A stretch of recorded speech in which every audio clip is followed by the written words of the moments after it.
Our baby was born prematurely, and from the NICU I sent a simple message to our family group, please pray for us. I thought silence would be the worst response. I was wrong. My aunt replied with vacation photos from Bali. No one came. Weeks later, alone in the hospital cafeteria, my phone showed 75 missed calls and a message from my brother that made my hands shake. That's when everything changed. Before I tell you how that moment unfolded, and what it revealed about the people I once trusted, do me a small favor, support the channel and drop a quick comment about where you're watching from. It helps these stories reach others who might be sitting in silence right now. Now let me tell you everything. I'm Elliot Moore, and until that night, I believed the scariest sound in the world was the steady mechanical rhythm keeping my son alive. The pregnancy had already taught us fear. Lena and I had learned to measure hope in careful weeks, not months. Every appointment came with cautious smiles, every ultrasound with held breath. We didn't announce anything loudly. We didn't tempt fate. We spoke softly about names, about a future that felt fragile even when it seemed close.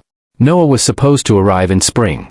He arrived in the dead of winter instead, 13 weeks too soon, wrapped in alarms and urgency. The night Lena went into labor started quietly. Too quietly.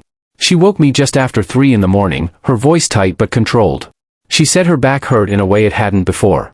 When I turned on the lamp, the color drained from my face before I could stop it. Training kicked in. Call the hospital. Grab the bag. Keep my voice steady so she could borrow my calm. Stonebrook Medical Center rose out of the dark like a fortress when we pulled in. Inside, everything blurred into motion, nurses, monitors, consent forms. Words like preterm and risk and NICU floated through the air, heavy and clinical. I signed papers with a hand that didn't feel like mine while Lena stared at the ceiling, lips moving silently, maybe praying, maybe bargaining.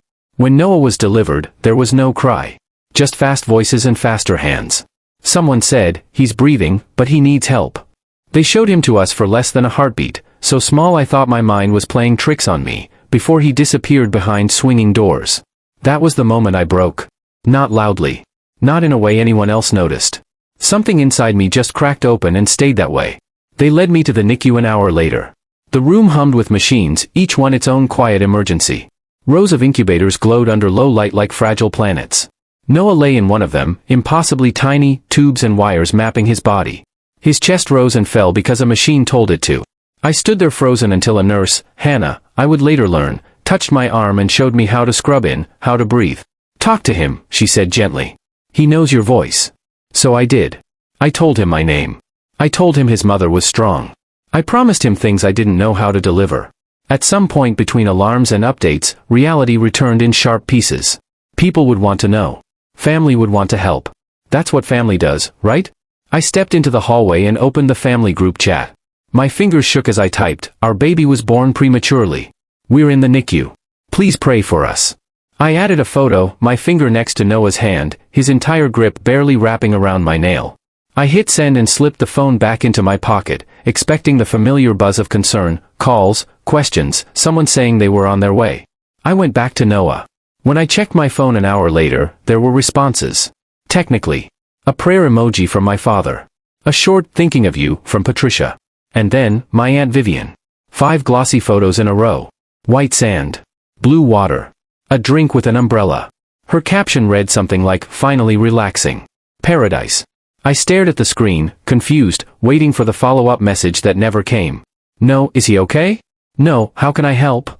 Just likes and comments from cousins reacting to her vacation. I locked my phone and told myself it didn't matter. Lena needed me. Noah needed me. I could deal with everything else later. Later came fast. The days inside the NICU blurred together. Time stopped behaving normally. We lived in 3-hour blocks, care time, updates, waiting. I learned which alarms meant danger and which meant adjustment. I learned to sit perfectly still with my hands inside the incubator ports, afraid that too much movement might shatter him. I learned to smile at Lena even when fear clawed up my throat. Family didn't come. Not once. No one asked about visiting hours. No one asked if we needed food, or clothes, or relief. When I sent updates, they reacted with hearts and short comments. Vivian posted again, this time a sunset, then a group dinner. Underneath, she wrote, family first, even from afar. Something in me went cold. One night, while Lena slept in the parent lounge, I scrolled through social media and saw Noah's photo, my photo, posted by Vivian in another group. The NICU details were cropped out. The caption said, he's a fighter. I've been spending so much time with him. My stomach dropped. She hadn't been there. She couldn't have been. The NICU had strict access rules. Only Lena and I were cleared. I wanted to confront her immediately, but exhaustion held me back. Maybe it was a misunderstanding. Maybe she meant emotionally present. I convinced myself to wait. The weeks stretched on. Noah gained ounces. Lost ounces. Gained again. Each one felt like a victory and a threat. Lena cried quietly in the pumping room. I ate cold meals in the cafeteria because leaving the building felt impossible. Then came the afternoon everything broke open. I was in the hospital cafeteria, staring at a sandwich I couldn't bring myself to eat, when my phone lit up like an alarm. 75 missed calls. Texts stacked on top of each other. Voicemails filling the screen. At the top was a message from my brother Caleb, "Call me now. This is serious." My heart slammed into my ribs as I stood, chair scraping loudly against the floor. I called him back immediately. "Elliot," he said, breathless, "where have you been?" "I'm at the hospital," I replied. "With Noah. Where else would I be?" There was a pause on the line. Then he said the words that changed everything. "Aunt Vivian told everyone you didn't want visitors. She said you asked her to handle updates because you were overwhelmed. Dad thinks she's been with you every day." The room seemed to tilt. "What?" I whispered.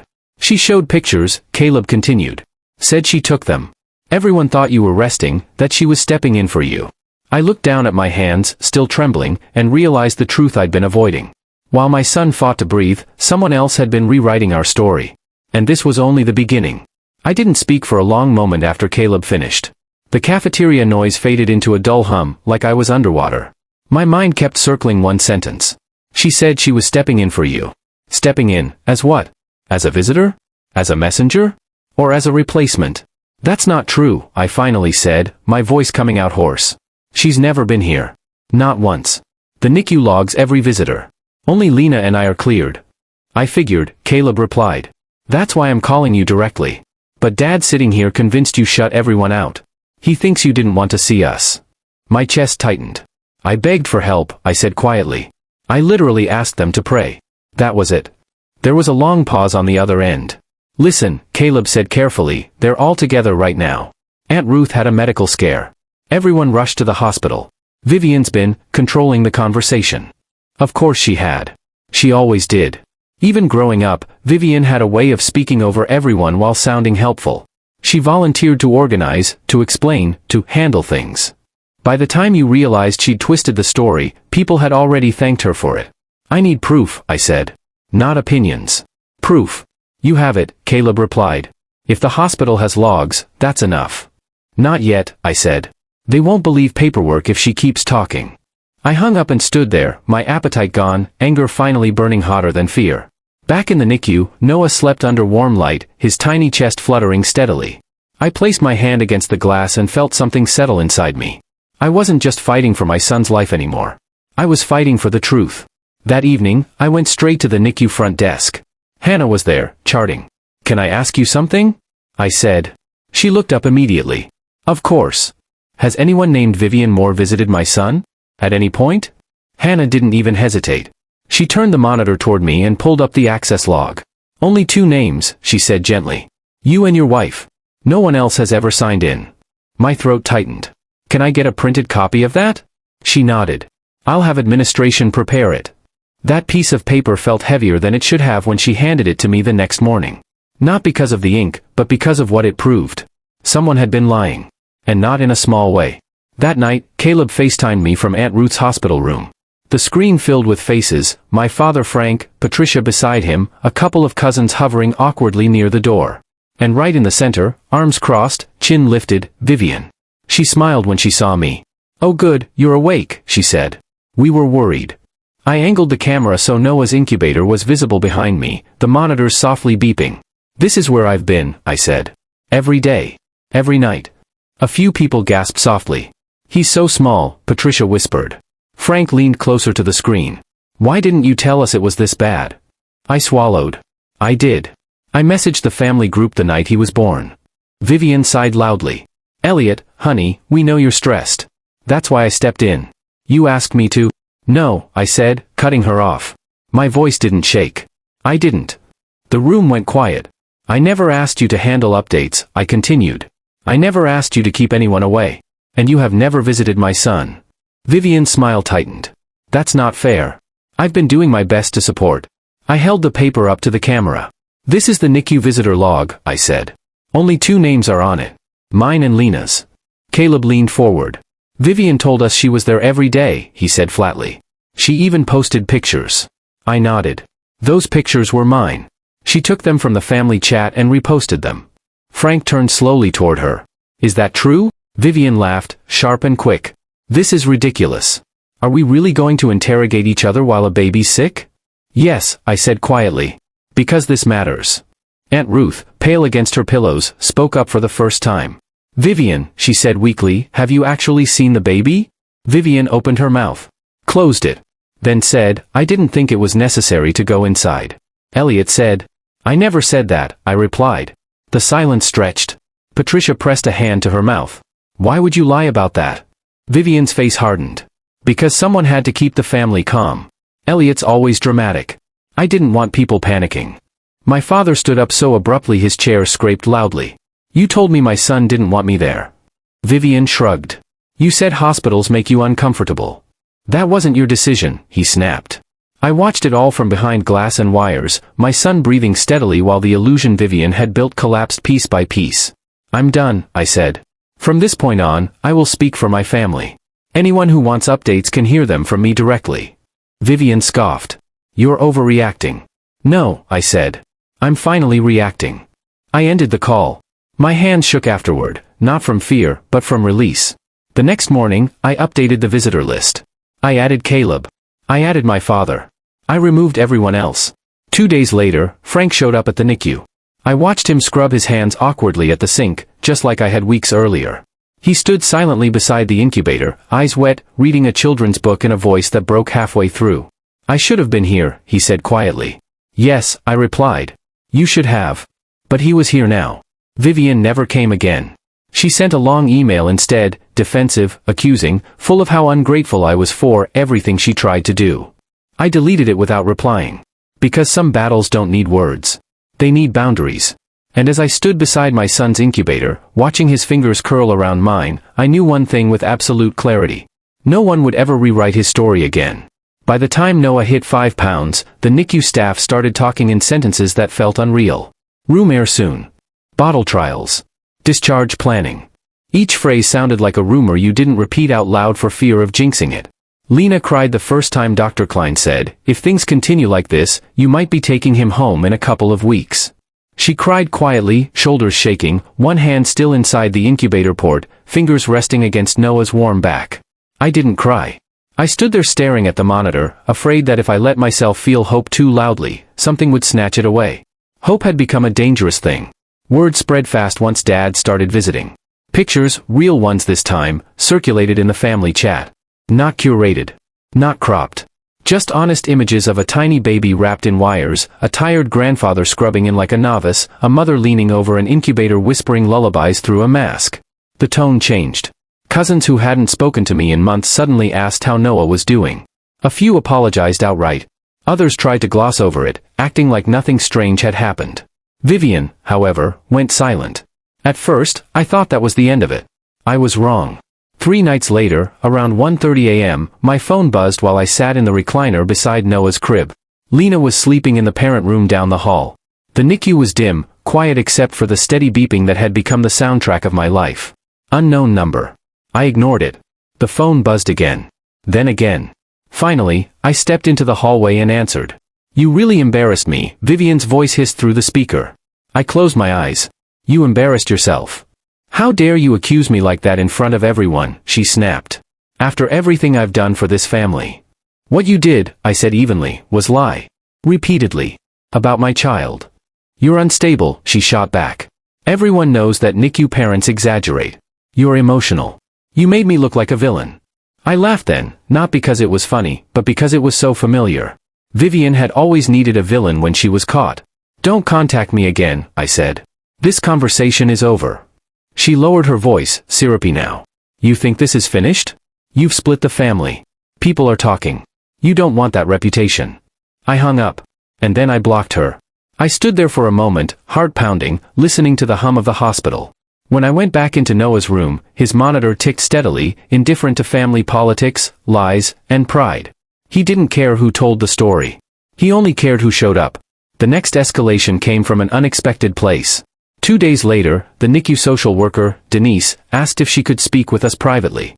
My stomach dropped. In the small consultation room, Denise folded her hands carefully. I want to be clear, this isn't a concern about your care or your behavior. You've both been wonderful parents. I exhaled. She continued, however, we received a call from a family member expressing concern that the parents might be experiencing emotional overwhelm and could be limiting healthy family involvement. Lena stiffened beside me. Who? I asked, already knowing. Denise hesitated just long enough to confirm it. Your aunt, Vivian. The room went very quiet. She claimed, Denise went on gently, that she'd been acting as an intermediary because you asked her to, and that recently you've become hostile toward support. I felt heat crawl up my neck. She lied. Again. Denise nodded. That's why I wanted to speak with you directly. We have documentation. Visitor logs. Staff observations. Nothing she described matches what we've seen. Lena's voice shook. Is she trying to take our baby? Denise shook her head quickly. No. This is not a custody issue. But I wanted you to be aware that sometimes extended family members escalate when boundaries are enforced. I stared at the table, jaw tight. What do we do? Continue exactly as you are, Denise said. And I'll document the call. If she contacts us again, it won't carry weight. When we left the room, Lena grabbed my arm. She's not done, she whispered. I know, I said. That night, I didn't sleep. I kept replaying the past weeks in my head, the stolen photos, the fake updates, the rewritten narrative. Vivian hadn't just wanted attention. She wanted control. And now that control had been taken from her, she was grasping for another way in. The next morning, Caleb showed up unexpectedly. He looked exhausted, jacket still on, eyes red. She came to my place last night, he said as soon as we sat down. My stomach dropped. Vivian? He nodded. She said you were shutting everyone out. That the hospital was concerned. That she was afraid for the baby. I clenched my fists. Did you believe her? No, he said immediately. Because I've been there. I've seen Noah. And I've seen you. He leaned forward. But she's telling a different version to anyone who will listen. Saying you're spiraling. That Lena's fragile. That the baby's being used to punish the family. Lena's eyes filled with tears. I just wanted prayers, she whispered. I know, Caleb said softly. We sat there for a moment, the three of us, surrounded by humming machines and half-drunk cups of coffee. I don't want a war, I said finally. But I won't let her near my son. Caleb nodded. Then you need to be proactive. That afternoon, with Denise's help, we documented everything. Screenshots. Call logs. The NICU visitor records. The false social posts. Dates. Times. Names. It felt surreal, building a file against someone who shared my blood. But this wasn't about revenge. It was about protection. The following week, Noah came off oxygen completely. The day the respiratory therapist removed the last tubing, Lena sobbed into my chest. I held our son against my bare skin, feeling his heartbeat, steady and real. For the first time, I allowed myself to believe we might actually bring him home. That same evening, my phone exploded. 75 missed calls. Texts stacked on top of each other. Call me now. This is serious. You need to answer. Please. Caleb's name filled the screen. I answered. She showed up at Dad's house, he said without preamble. With papers. My chest tightened. What kind of papers? Something about family rights and medical concern. She's trying to scare him. I closed my eyes, pressing my forehead against the cool hospital wall. I'm done, I said quietly. I'm ending this. How? Caleb asked. By telling the truth, I replied. All of it. At once. The next day, I sent a single message to the family group chat, the same one where I'd once typed please pray. I attached the NICU visitor log. Screenshots of Vivian's posts. The hospital's written response to her call. A photo of Noah in my arms, today, real and unfiltered. And then I wrote? I did not ask anyone to speak for us. I did not block visitors. I did not exaggerate our situation. If you want to know how my son is doing, ask me. If you believe someone else over documented truth, that's your choice.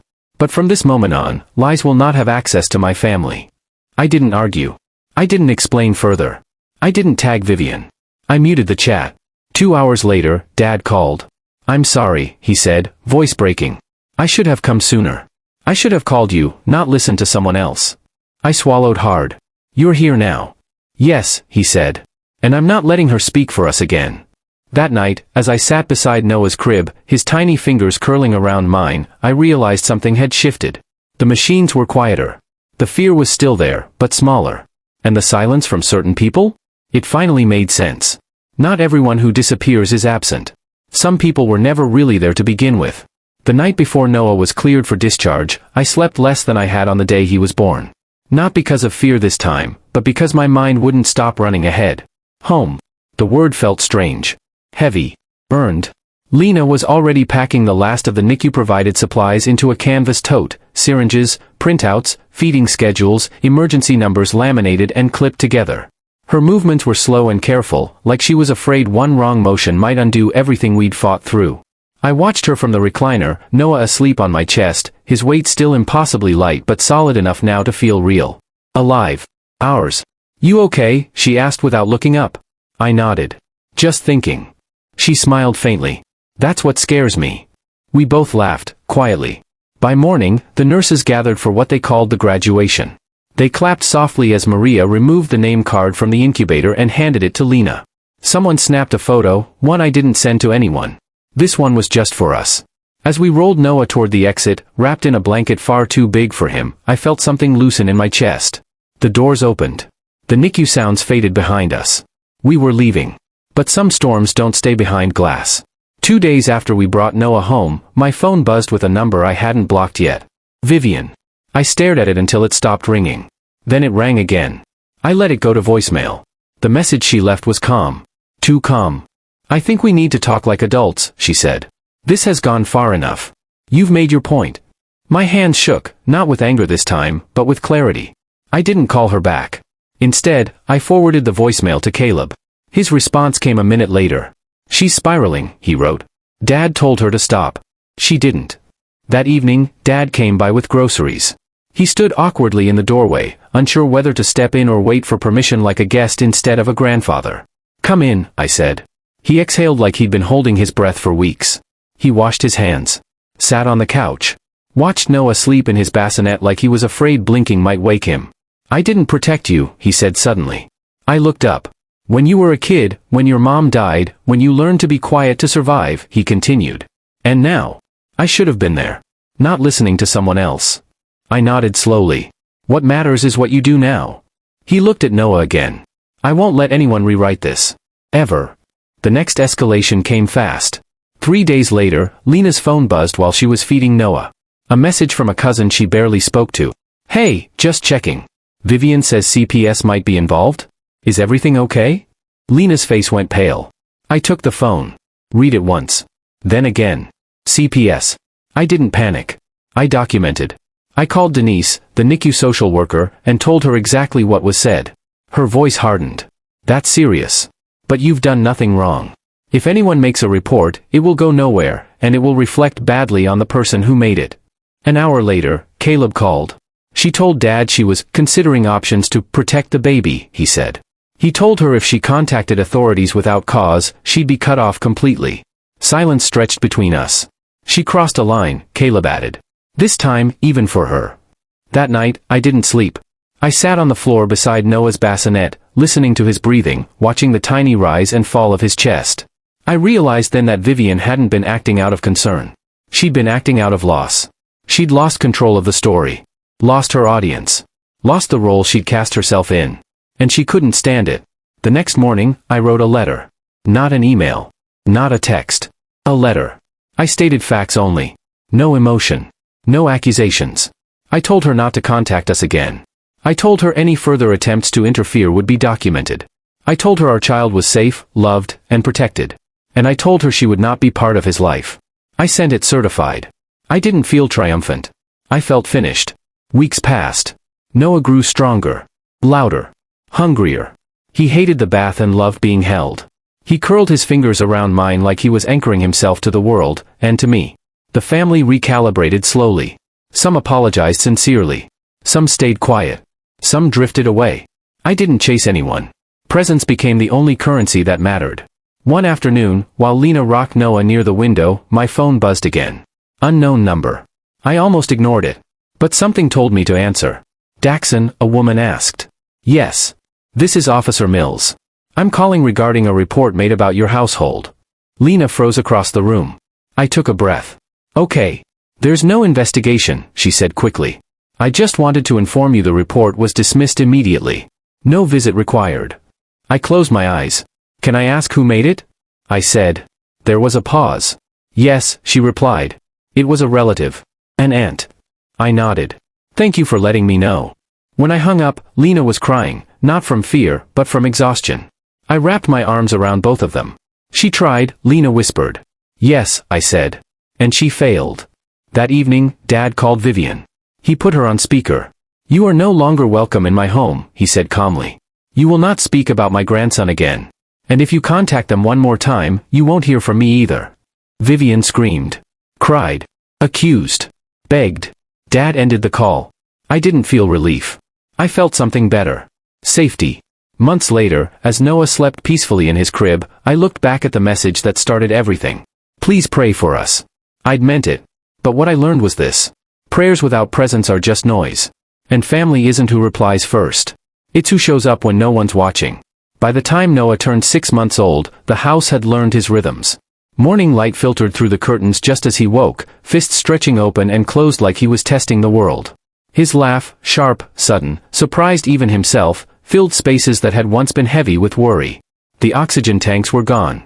The feeding charts were tucked into a drawer. The notebook I'd carried through the NICU sat closed on a shelf, its pages no longer needed but never discarded. We were no longer surviving. We were living. The family adjusted in quiet ways. Dad came every Sunday now, always calling first, always washing his hands like it was sacred ritual.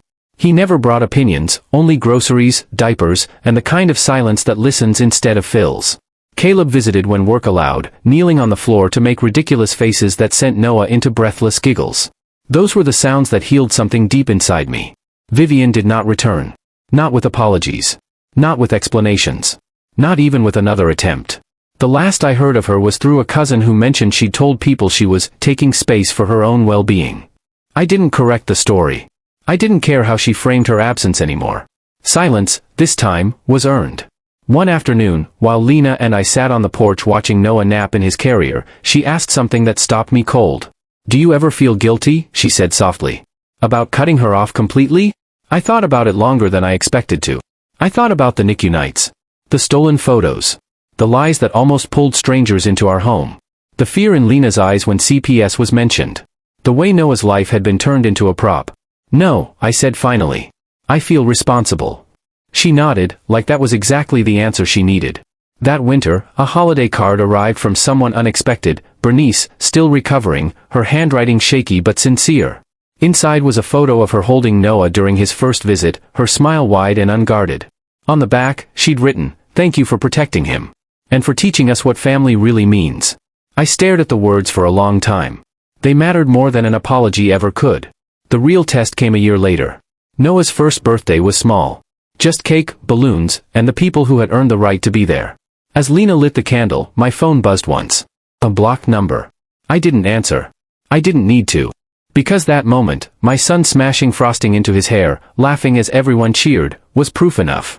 Later that night, after everyone left and Noah slept curled between us, I opened the old family group chat one last time. I scrolled back to the message that started it all. Please pray for us. I didn't delete it. I let it sit there, surrounded by everything that followed, the silence, the lies, the truth, the reckoning. Because that message wasn't weakness. It was the moment I learned who would stand with us when things were stripped down to their rawest truth. If there's one thing I know now, it's this. Family isn't proven by shared blood. It's proven by shared burden. By who shows up when the outcome is uncertain. By who stays when there's nothing to gain. By who protects the smallest voice in the room, even when it costs them comfort. I used to think asking for prayers meant asking for comfort. Now I understand it was a test. And the ones who passed it? They're the ones still here. Before you go, if this story stayed with you, take a moment to subscribe and share where you're watching from in the comments. It helps stories like this reach parents who might be sitting in hospital halls right now, feeling unseen. Your support keeps these voices heard, and reminds others they're not alone.